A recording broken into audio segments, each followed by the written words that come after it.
Hello and welcome to today's webinar about customer satisfaction and improving the quality of social housing.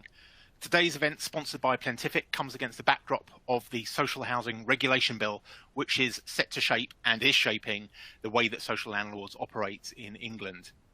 Before I set out what we're looking to unpick today, here's a bit of background to set the scene for the discussion. I mean, if it delivers on the government's stated intentions, then the Social Housing Regulation Bill will be a game changer for the sector. I know for our own stats that it's pretty much the thing that most of our readers want to read about and to learn about right now at the moment. So just to run through some of the basics in terms of what it is and how it works.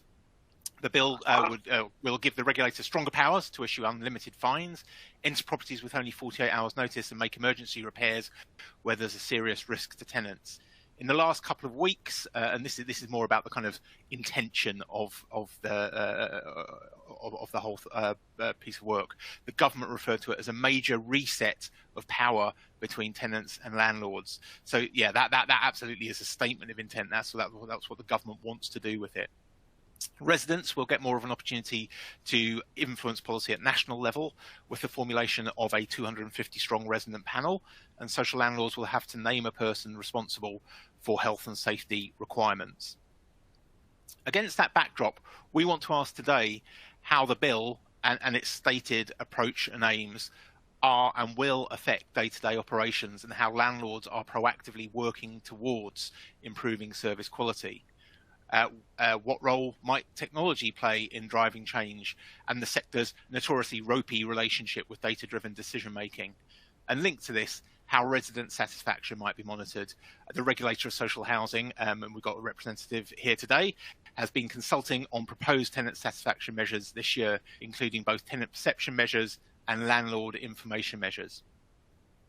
To talk us through things today, we've got an absolutely fantastic panel lined up. We'll be hearing from Angela Holden, Assistant Director of Consumer Regulation with the Regulator of Social Housing; Katie Gilmartin, Head of Business Development and Innovation at Platform Housing Group; Lee Burke, Director of UK Sales Operations with Plentific; and Dean Anderson, Executive Director of Customer Service at Settle. So welcome all, and we'll be hearing more from them all in a moment. But before we kick things off, let's just run a quick poll, just to find out a little bit about where everybody's at in the room, and just to tee things up, really.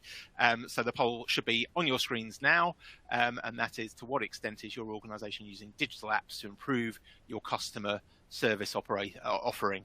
And there's a few options there. Residents are able to book a repair on our app and receive regular updates.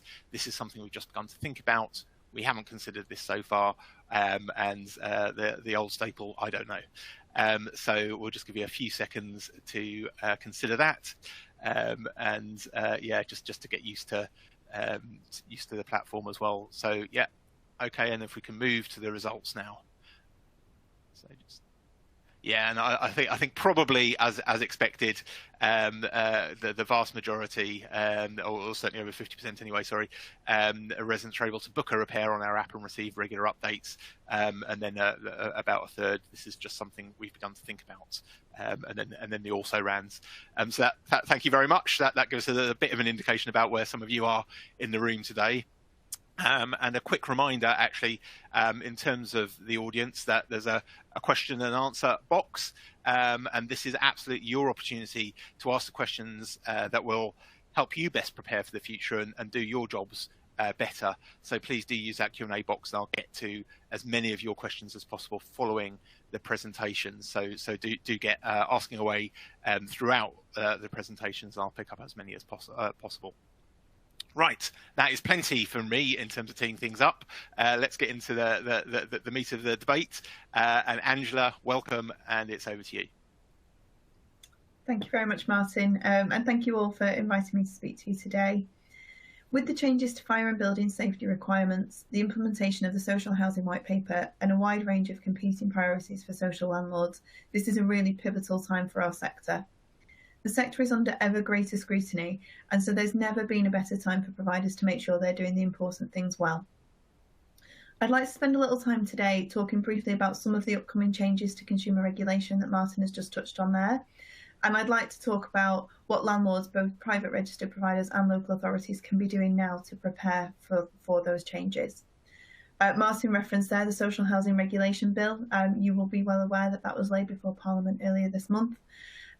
Around that as well, in April, when the draft clauses of that bill were published, or some of the draft clauses at least, our Chief Executive Fiona McGregor also wrote to the sector setting out what the changes were that were anticipated and what landlords should do to prepare. So that's the bit that I'd like to focus on today. I think you'll have heard a lot of messaging from the sector and through events like this, which I think are really important, about the importance of landlords getting the basics right in terms of the services that you provide to your tenants and how you engage with your tenants. And we're really encouraging landlords to start working on that now, because we think that this will need a bit of a cultural shift within organisations and across the sector to drive those improvements and to strengthen that relationship between tenants and their landlords. So just a little bit then about what the changes mean for us as a regulator and for you as providers within the sector. So part of the changes to be implemented is the move to proactive consumer regulation, which will be a change both for us as a regulator and for the sector. That move to proactive consumer regulation will be underpinned by revisions to the consumer standards and also a new approach to assessing how providers meet those standards as well. Our work will also involve the collection of new data, so tenant satisfaction measures, or you'll hear them called TSMs for short. They were previously called KPIs, but tenant satisfaction measures is the new language for it. We've shared our initial thinking on TSMs with the sector. We started our consultation at the end of 2021, and we closed our consultation in March of this year, and we are working through the responses to that at the minute. Really positively, we received about 1,100 submissions in response to our consultation, far in excess of other consultations that we've done, which we think is really, really positive and shows the level of engagement that there is with the TSMs, both from sector stakeholders and wider stakeholders as well. 55% of our responses actually were directly from tenants. Again, we think that that's real positive and shows real engagement with the TSMs and what we're trying to do here. The responses are broadly positive. As I say, it will take us a bit of time to go through all of those 1,100 and make decisions based on what people have told us and their feedback, but broadly positive, and respondents generally agreed that TSMs were a good thing. The legislation will also make its way through that legislative process, and there are changes. The changes to our regulation will take some time to implement as well. But we're encouraging all landlords, including local authorities, to start preparing for those changes now so that they don't run out of time. We really want the leaders of organisations, so boards and councillors, to be asking themselves what gaps they need to fill and taking steps to do that now. Alongside our wider stakeholder and tenant engagement, we handle around 650 referrals each year, and they come from a wide variety of stakeholders. So most commonly, they'll come from tenants or directly from registered providers. We also get referrals from elected representatives, people who live close to social housing, or other statutory bodies such as the Housing Ombudsman. And of those 650 cases that we get each year, almost 50% of that casework relates to the home standard. So that's concerns about the quality of accommodation or a provider's compliance with statutory health and safety requirements. So essentially 50% of our consumer casework is looking at whether tenants live in good quality homes and whether they're safe in those homes. And it's our view that that is the most fundamental responsibility of all landlords, and that will remain the case. From what we see in our engagement with providers, there are lots of things that the sector already does well. By and large, it's a compliant sector with committed teams who want to do the right things and who want tenants to live in good quality homes. But we do also see occasions when things go wrong. We see cases where providers haven't carried out basic statutory health and safety checks, or where they've maybe carried out those checks but then haven't followed up on the required actions to address those risks to tenants. And more recently, we've seen some cases of very significant failures in providers' repairs and maintenance services and the quality of accommodation that they provide. And there are always a variety of reasons why such failures occur. And it's always really tempting for well-run organisations to think that those failures couldn't happen to you. But we do see that they happen, and they happen across the sector, and they happen to lots of organisations. So it's really important that organisations continue to look at themselves and their systems and their processes to make sure that they're as strong as you need them to be, and that they continue to evolve to reflect the dynamic environment that the sector operates in. I want to suggest 4 areas for providers to think about in terms of delivering a compliant outcome and in terms of preparing for what is coming down the track with the implementation of the white paper.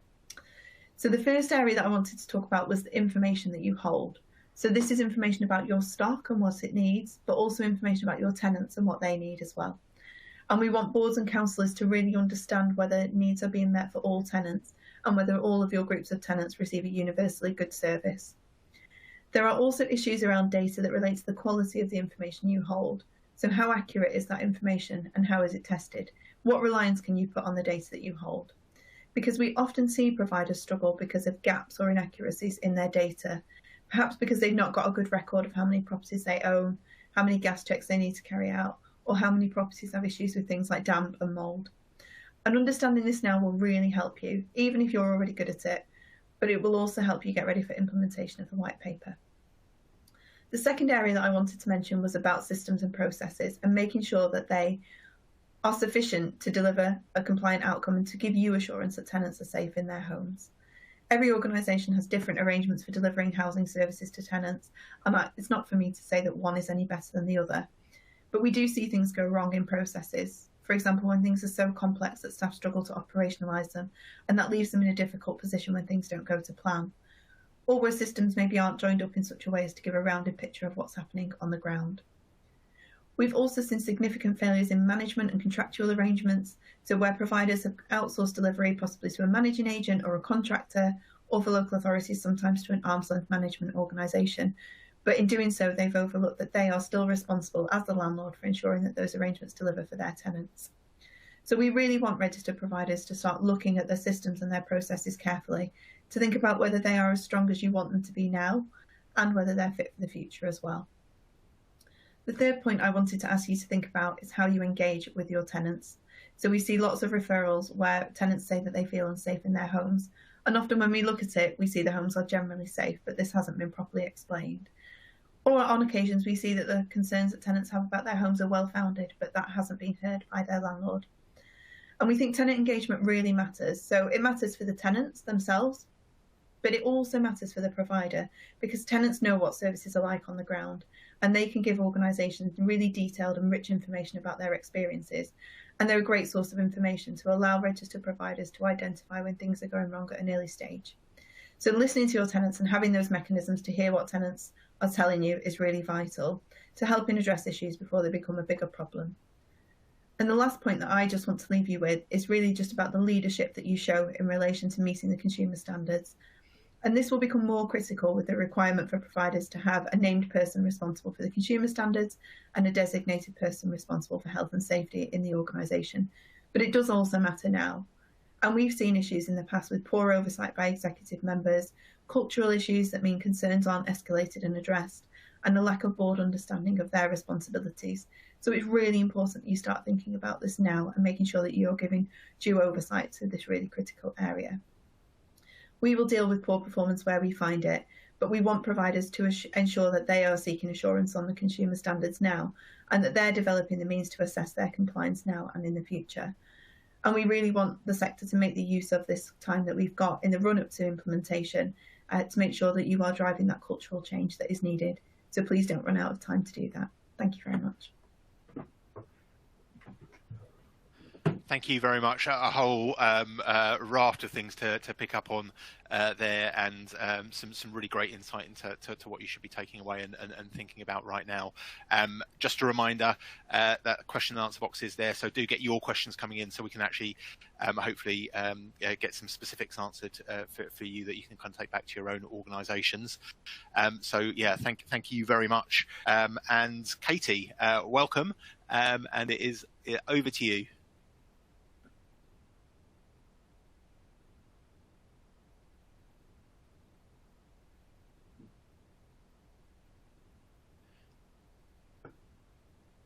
Katie, I can't hear you at the minute. If somebody can use a chat box just in case Katie is audible to everybody else, and just let me know, that would be great. Apologies, Katie, if you're struggling to get on, and even greater apologies if I've just spoken over you because I can't hear you.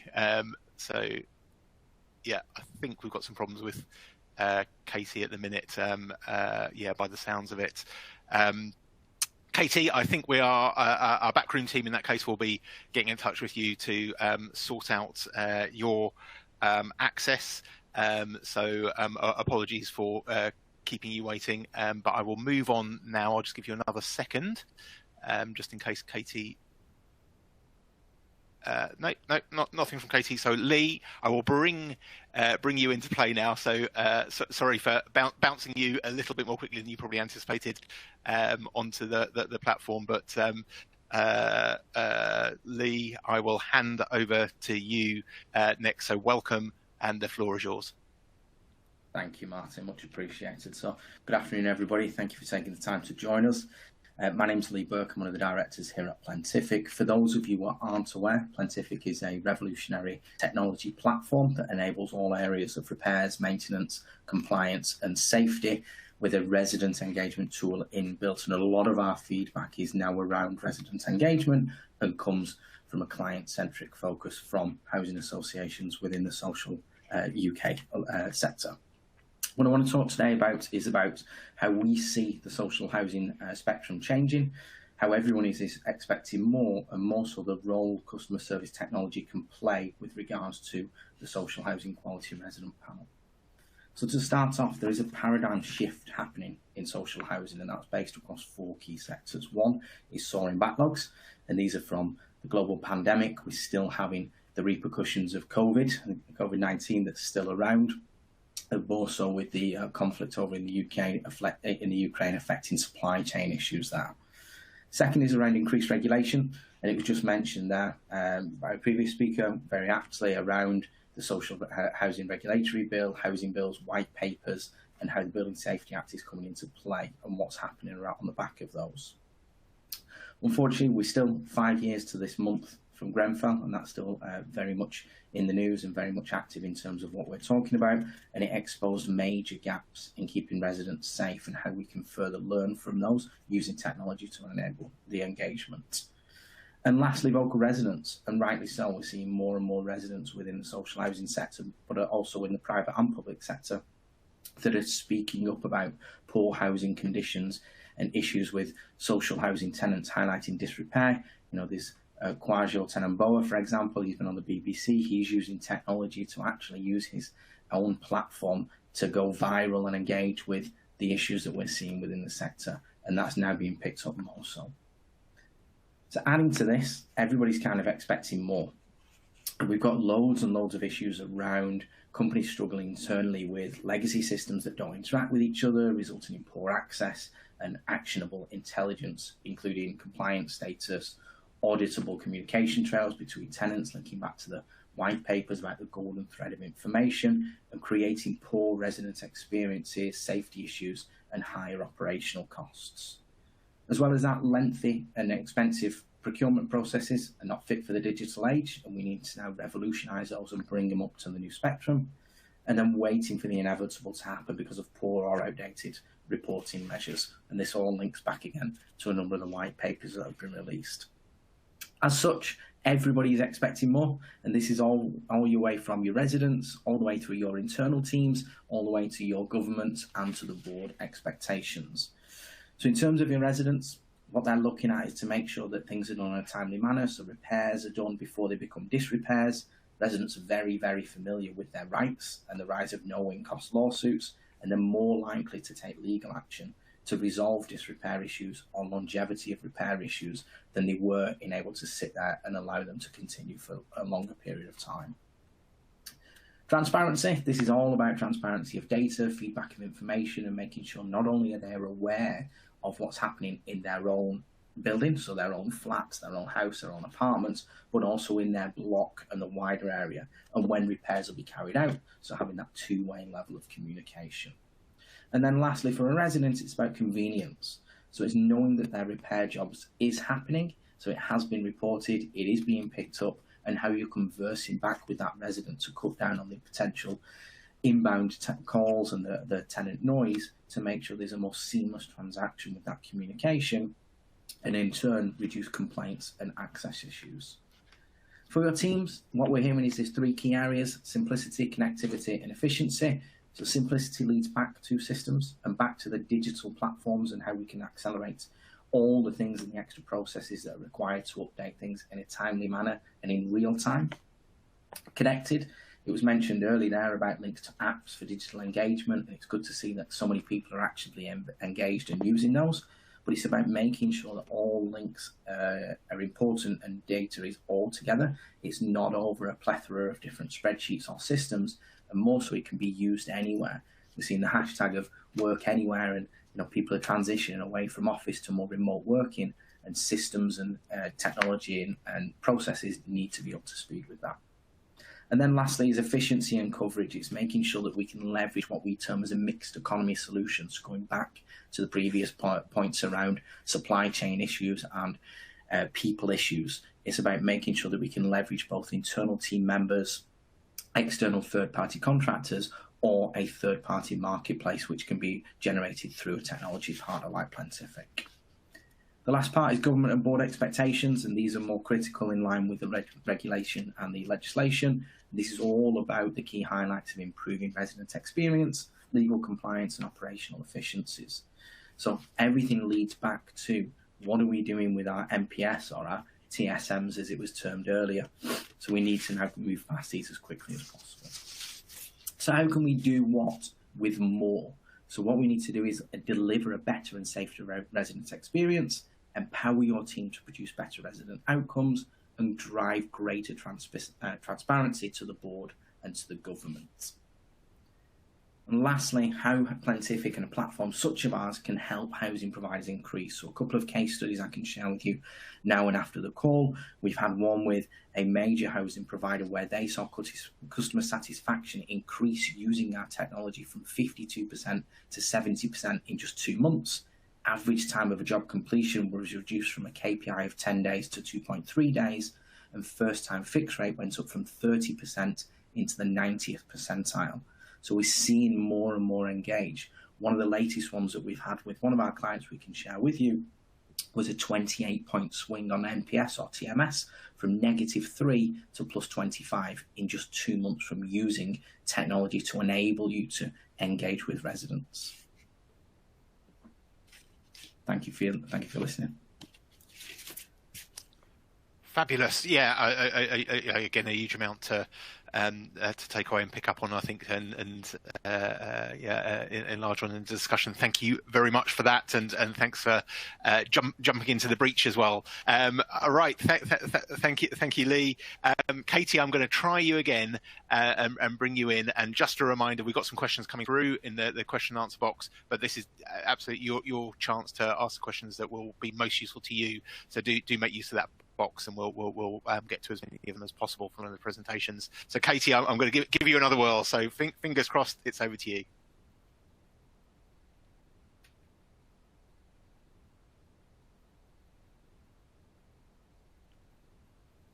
I think by the looks of it we are still struggling there, so sorry Katie, I know we'll be working away behind the scenes hopefully to solve those issues. Katie, I'll come back to you next. So Dean, this is your 10-second warning. Dean, welcome, and I will hand over to you now. The floor is yours. Thanks very much, Martin. Good afternoon, everybody. I'm Dean Anderson. I'm Exec Director of Customer Services at Settle. And following the theme of the presentations today, just going to talk a little bit about the Social Housing Bill and how the Quality Resident Panel will improve our services. So broadly, the Social Housing Bill and the Quality Panel. Sorry, can you hear me? Can you hear me? Can hear you absolutely fine. Yeah, that's all great. The Social Housing Bill and the Quality Panel is really a welcome refocus on customer service within the sector. For a long time, and we all want to provide a quality of service, of course we do, and the sector, we all get up to work every day to do that and do our best by our customers, but the Social Housing Bill and the Quality Panel will now put us in a position where we need to prove that. A lot of our organisation will have a customer-centric mission statement, but it's no longer good enough for that to be on a promotional material or on a piece of paper or on our websites. We really need to demonstrate how we are providing services for our customers. So I, for one, really welcome the refocus on customer service. I think traditionally as a sector, We've maybe looked at a one-size-fits-all approach to managing and supporting our neighbourhoods, and I think that really needs to be put into question now about how can we provide better services for our customer that are right for those customers in those communities, rather than thinking that a holistic approach will work for everybody. And I guess as well, in my time in the sector, which is coming up to 20 years, I think at times we've provided services that we think our customers need, rather than actually engaging with our customers to fully understand what they need. And also in doing that, sometimes there's a risk that we've tried to be all things to all people and spread ourselves too thin. And as a result of that, we don't effectively provide the services that we want.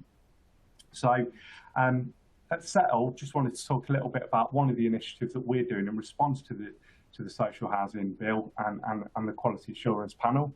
And it's about co-creating basically brilliant communities. We want our customers to be happy and proud where they live, and really for those communities to thrive. But what we feel is that just obtaining that customer feedback and then putting interventions as a result of that feedback is no longer enough. We're in a very different position to where we were. And I know a lot of things in the sector are quite cyclical, but now we've got data, and we've got really good data. I appreciate there are challenges with getting data, but we're in a position now where we understand customer segmentation, we understand customer insight, and we can then utilise that information to get a really good understanding of the communities that we serve, so that we move away from that parent-child approach that maybe we've done in the sector before, and really understand what makes that community tick. And we've chosen to take an asset-based approach to that, so we build the community from inside and out. So what that really means is, rather than traditionally looking at what's problematic in a community, we look at what really is working in that community and look at enhancing that, so that and with the community, so that we get some really great outcomes. So it's about co-creation of community initiatives, really being specific to that estate that we serve, which will be different to another estate and another estate. So not that holistic one-size approach, which in the end, the aim is to create self-reliance. So how are we doing that? Community plans.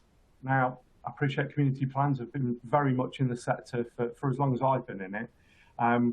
But as said, we're now in receipt of better information and better data. We can take the information that we do from customer insight, from customer segmentation, understand the demographics of the community, understand what makes them tick, then get the feedback from our customers about what works for them, what doesn't work for them. Then engaging with our people. Our people are on the ground, they understand what's going on. Their views are very important to how we shape these community plans. And then our stakeholders and third sector organisation, which are already working in there, so that we're not working in silo. We're working to try and get true partnerships. We can't be all things to all people, as I've already said, because you spread yourself too thin, and it's very difficult to find that sweet spot. But we can be more things to more people. We can be the anchor, and we often are the anchor for our customers and our communities, to be able to then signpost or support with that partnership working to get the outcomes that they need. And we've also looked at measures and what works for customers. What measures work for customers? Yes, there are measures that work for us as organisations that we will always look at and always measure, but what really works for our customers? So that could be things around customer trust, financial health, whatever works for that community in that estate. And then we review it, we look what's working, and we repeat it, we enhance it, we make it better, we continue that journey. So then what? We've got all of that information, all of that data, that feedback from our people, from our customers. We then sanity check that with the community. Does this make sense? Is this right for you? Is what we're thinking aligned to what you wanted and what you were thinking? And then create and plan and build it with the community. So it's co-creation, it's bespoke to that community based on what their needs are, what their wants are, which, as said, will be very different. That one-size-fits-all approach just isn't going to cut it anymore. The expectations of our customers have rightly grown, and particularly so the Social Housing Bill and social media, as attested to earlier, are putting us in the spotlight, and we've got to react and adapt to that. And once we're in that position, we communicate what we're doing, we communicate it again, and then we communicate it again. We cannot communicate enough what we're doing so that everybody, our customers, our partners, are aware of what's happening and why it's happening. And then we do that with our customers.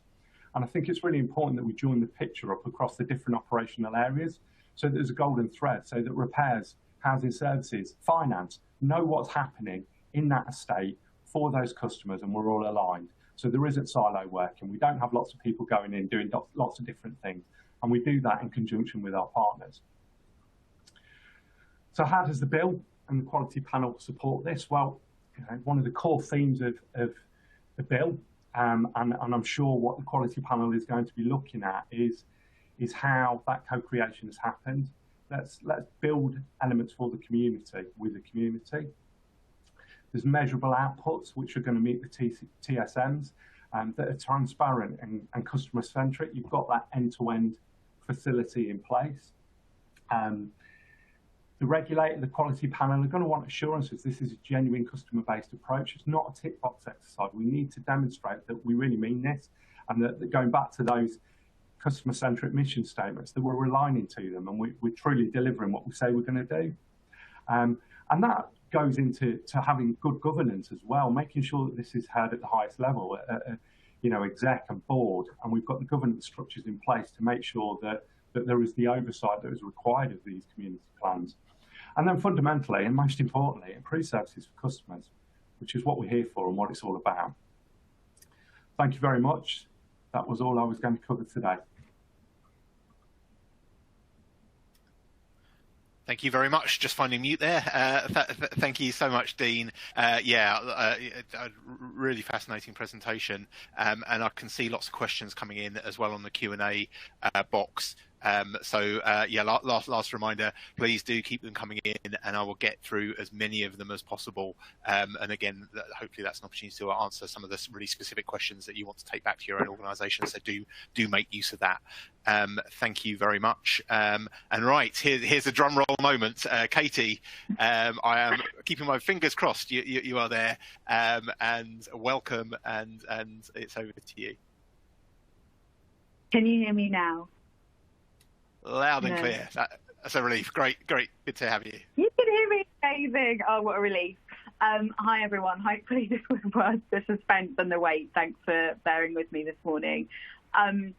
So I'm here this morning just talking a little bit about the work that we're doing at Platform Housing Group in the Midlands on developing our platform standards. So what we're really trying to achieve is that kind of quality by design. So just a little bit about Platform first and foremost. We're a relatively new group, so we're the result of a merger between Waterloo Housing Group and Fortis Living and Fortis Property Care back in 2018. Obviously, quite a lot has happened in the world since then. So in terms of really bedding in that merger and establishing our kind of strategy and our strategic priorities, that's very much something that's been focused on for the last kind of 12 months. So just here on the right are the key themes within our new strategy, and tying all of those together is something that we're calling the platform standard, and that is how we deliver all those things through the quality of our new and existing homes. So the platform standard is really the umbrella under which we are capturing all work streams relating to the quality and the standard of our new homes, our existing homes and voids, and specialist housing portfolios. So to the point that Angela made earlier, sadly I didn't follow her on, so I couldn't pick this up immediately, but 50% of cases that they've got are in relation to the quality and safety of homes that our customers are living in. And we're really clear on the fact that good quality homes is what is our bread and butter. It's what we absolutely need to be delivering for our customers, and it's what they need and expect from us. So we're prioritising this work, and we're hoping that getting platform standard right means that we'll be designing out poor customer experience. So what we're really looking at is ensuring kind of safety, sustainability and affordability of all of our homes. Platform's got an in-house maintenance and repairs service called Platform Property Care. So again, it's really important that we're consistent across the new homes and the existing homes in our portfolio in terms of componentry and performance. We've got a commitment to a tenure blind housing model. So we, within our new build pipeline, have shared ownership. We have properties as well as outright sale. And we're really clear that in terms of the new homes that we build, they all meet exactly the same standard and specification, regardless of tenure. We really prioritise placemaking. So we're really clear that in terms of designing homes and communities, the external in terms of layout, street scene, elevations are all equally as important to ensuring our customers feel safe in the places that they live and feel a sense of pride in the places that they live. And finally, what we're really looking at is leveraging that life cycle costing to identify where we're best placed to intervene in terms of improving our existing stock, but also where can we design out some of those main drivers of complaints and poor customer experience at the point of delivering a new home. So, of course, all of this is being entirely led by customers. So this is a little kind of snapshot of what our really broad and all-encompassing customer engagement framework looks like. And there's some kind of much softer touch, light touch approaches, as well as that co-creation, which is at the heart of platform standard.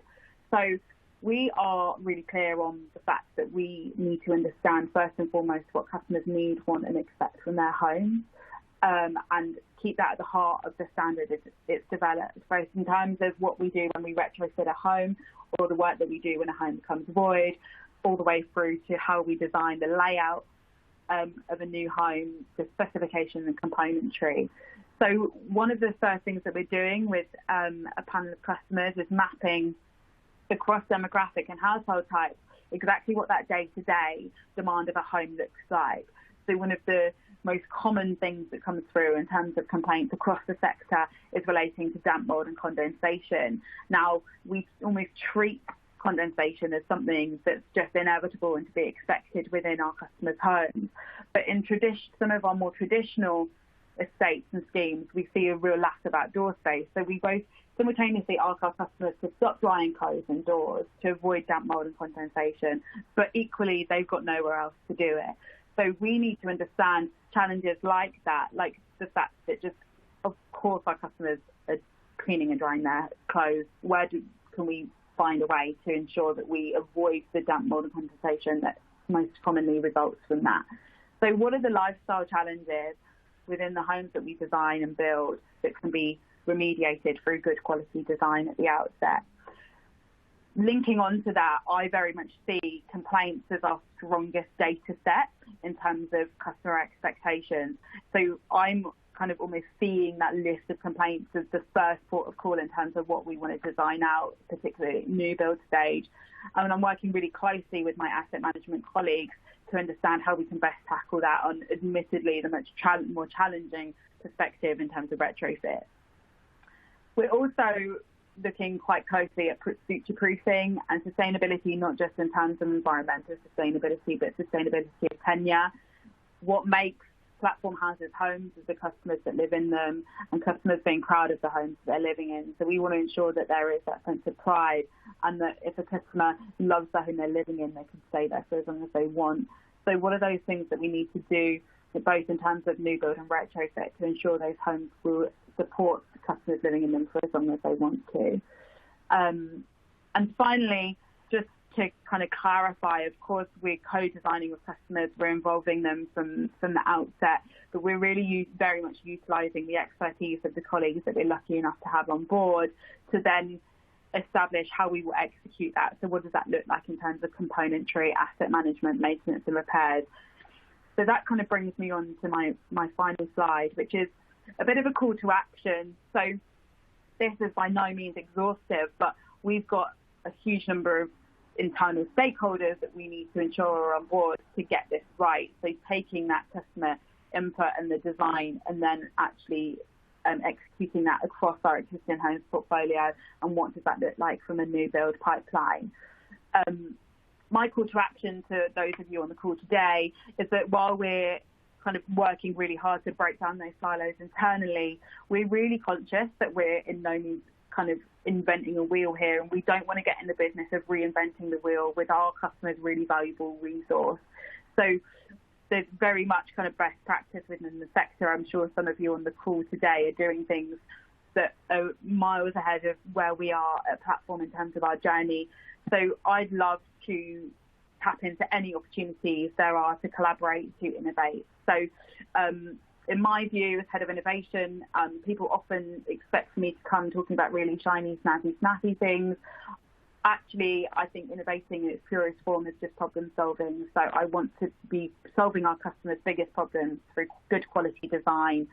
And if that means tapping into and doing a little bit of copying of homework of some of our esteemed colleagues in the sector, then I'm more than happy to do that. So obviously, we've all got lots of kind of conflicting priorities and challenges at the moment, and I'd love to work together on how to get this right. So that's all from me, and hopefully you all heard all of that. Loud and clear. Thank you very much, and yes, a relief. I think because you were dialing in, I'm afraid our audience got my face throughout that presentation. So apologies to everybody tuning in for that. Thanks, Katie, and that's a really, really interesting presentation, and a really interesting point about innovating as well. Which I think I will take away quite apart from anybody else. We've got lots of questions coming in. Just a reminder, we've got about 20 minutes left that I will pick up on as many of those questions as possible in that 20 minutes. So do keep them coming in, and I'll try and get through as many as possible in that time. Right. So let's move on to those questions, and I might start before I move on to some of the questions that have been coming in, perhaps just with a kind of broader point, picking up on a point that Angela made. So Angela, I'll come to you first. This is your little warning there. You were talking about kind of leadership, the importance of leadership, I think, in at the end of your presentation there. I mean, obviously you talked about the named person responsible for consumer standards, but you also referenced sometimes a lack of board understanding of their responsibilities.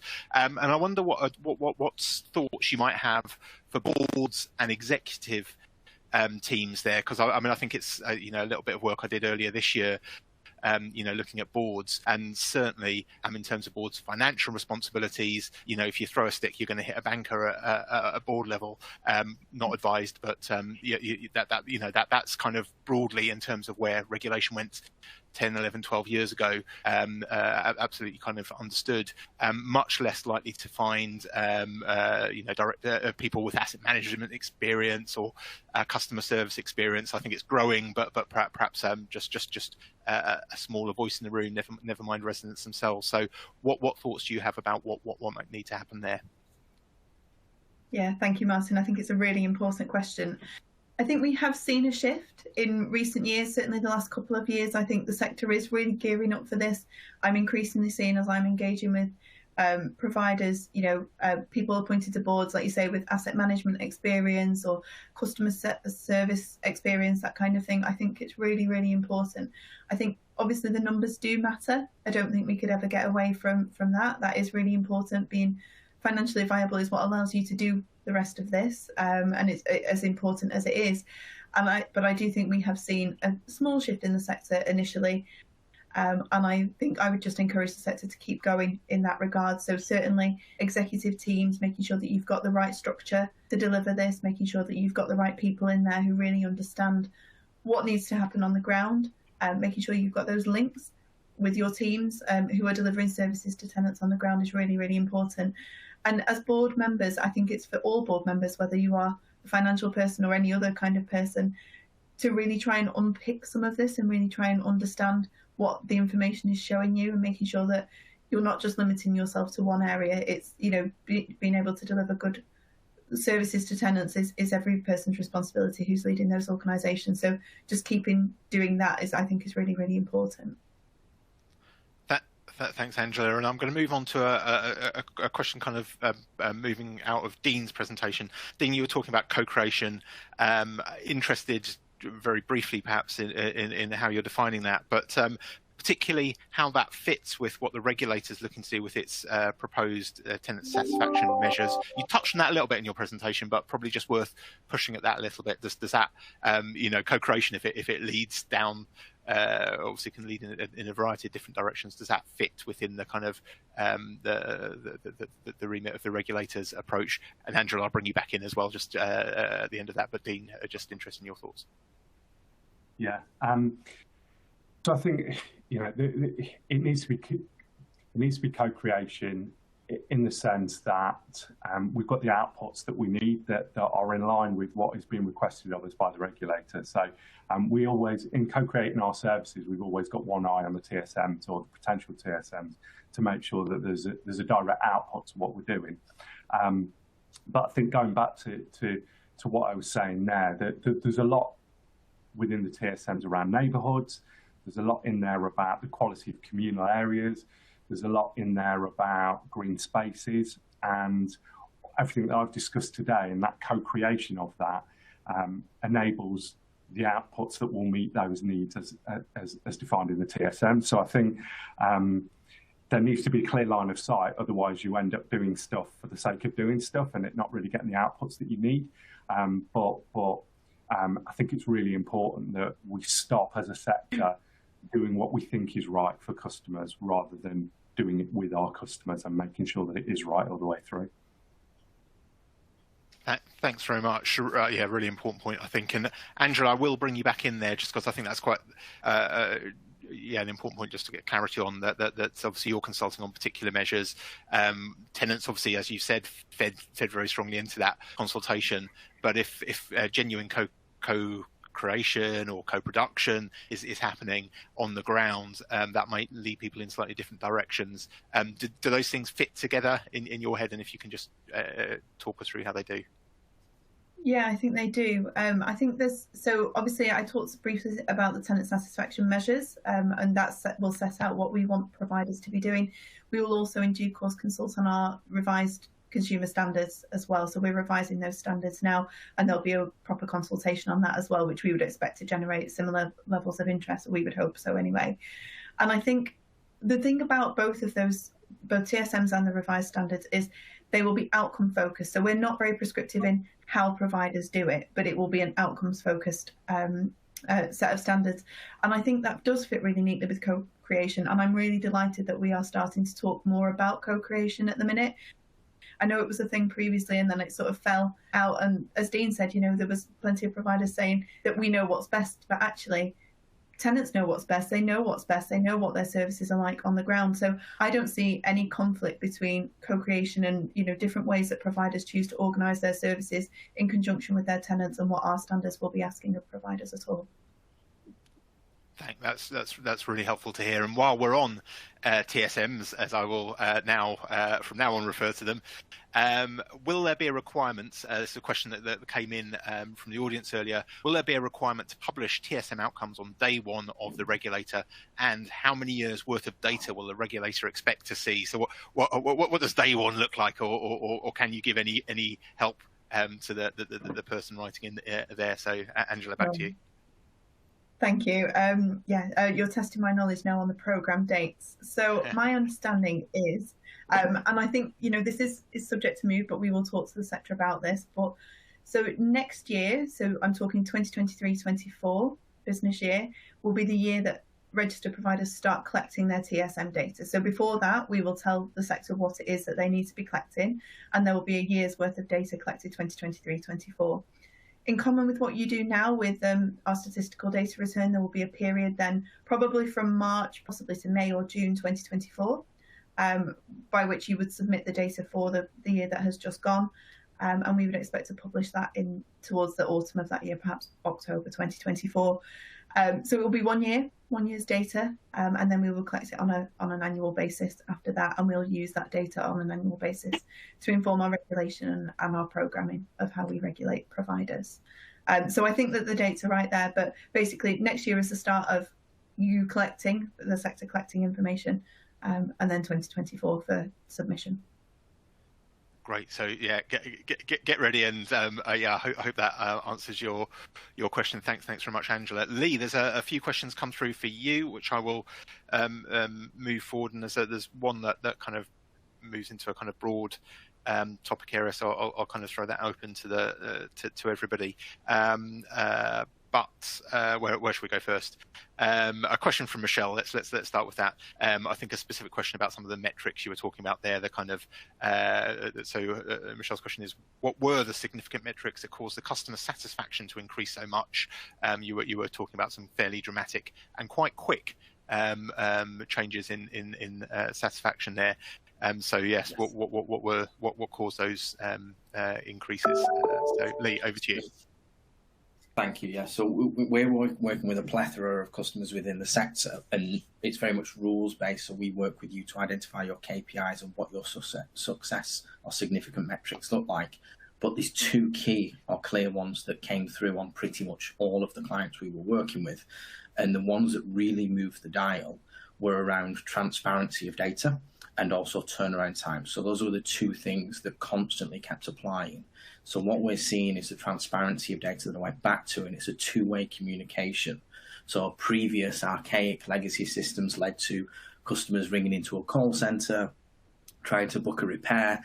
They were getting no response. They were then having to call in again to see exactly, has that repair been logged? Has it been triaged? Has it been designated out to a DLO or to a contractor? When's that contractor coming? So it was a constant churn of conversation one way from the tenants. Using a platform, a digital enablement platform like Plantific, or a two-way communication piece for resident satisfaction, allows an informative decision all the way through. So if a tenant raises a repair through a digital platform, they automatically get a response coming back saying, we've received that repair. So it cuts down on that noise.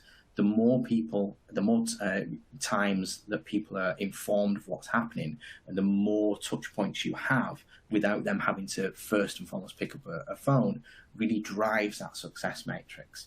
So even though it could be taking a little bit longer, or there could be delays in different areas, as long as you're fully versing that resident, they're always in control of that call and that information, this customer satisfaction level leads to increase. Conversely, with the turnaround times, so we were adding additional appointment scheduling using that mixed economy solution I mentioned. So you're leveraging your DLO, you're leveraging your own supply chain, you're also leveraging our supply chain. What that means is you have more appointment schedules available at your disposal. So instead of picking up the phone like some of our clients or prospects were at the minute, they're picking up the phone, we're in the middle of June, and they're saying, okay, we can come and fix your leaking tap on the 20th of October. All of a sudden, you can go and do that responsive repair in 2, 3, 4 days. You know, we saw one of the KPIs I mentioned drop from they wanted it to get down to 10 days. They're now turning around in 2.3 days.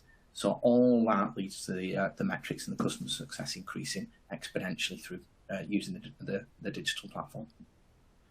Thanks very much for that, and I'm going to move on to a linked question, but quite a specific one, and I'll move this out to probably to you next, Katie. So just to tee you up, but Lee, I'll come to you first because it was directed at you.